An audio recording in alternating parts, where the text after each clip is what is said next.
As decisões nascem de um ato unilateral de manifestação de vontade das organizações, estas criando obrigações para seu destinatário ou destinatários. Um dos exemplos de decisão seria o que está disposto no artigo 25 da Carta das Nações Unidas, que diz que os membros das Nações Unidas aceitam em acatar as decisões do Conselho de Segurança. O Tribunal Universal reconhecerá o disposto no artigo 18 da mesma Carta, que compreende assuntos como a manutenção da paz universal e a segurança internacional, assim como a eleição de membros não permanentes do Conselho de Segurança, dentre outros assuntos.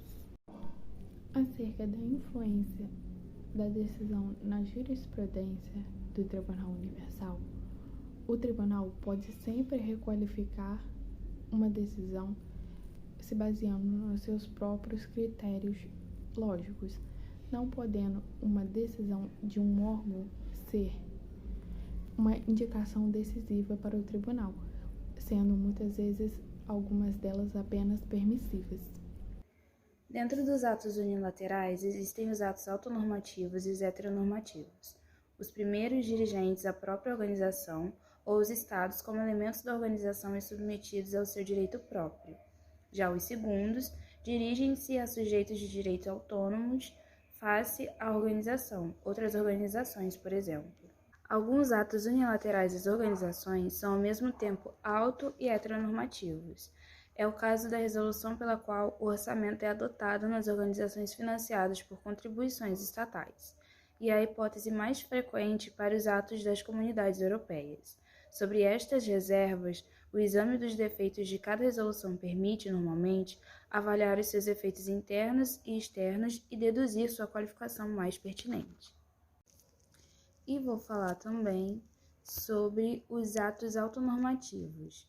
Todas as organizações internacionais têm poderes de decisões necessários para atingir os objetivos fixados pela sua Carta Constitutiva, para garantir a continuidade do seu funcionamento e para permitir a sua adaptação às alterações de circunstâncias ou de situações internacionais. Eu sou Giovana, do terceiro período da disciplina Direito Internacional Público, e eu vou falar sobre as decisões. Algumas decisões possuem um alcance individual, como nomeação dos agentes da organização e dos juízes dos tribunais internos ligados às organizações, com exemplo de criação dos órgãos subsidiários. Outras decisões são atos normativos de alcance geral, como a regulamentação interna dos diferentes órgãos, que está no artigo 21 e 30 da Carta das Nações Unidas, e a Assembleia Geral e o Conselho de Segurança.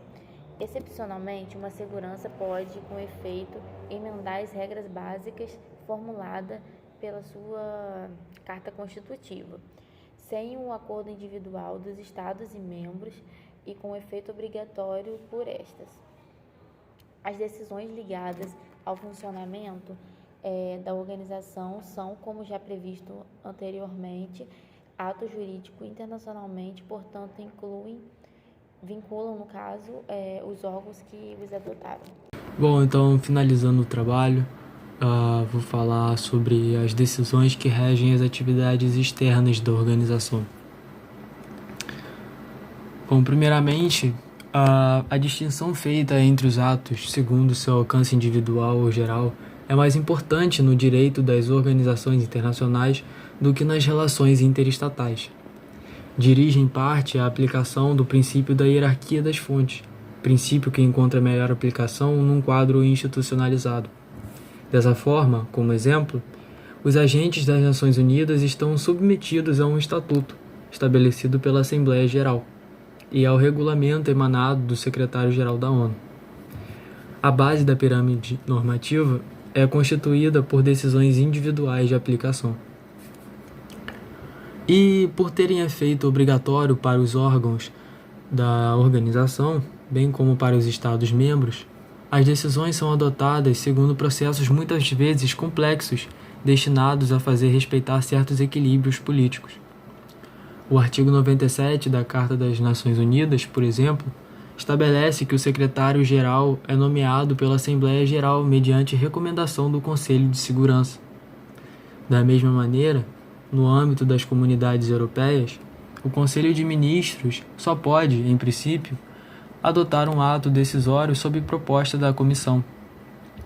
A recomendação, a proposta não são atos criadores de normas, mas por serem atos-condições, não são desprovidos de efeito jurídico.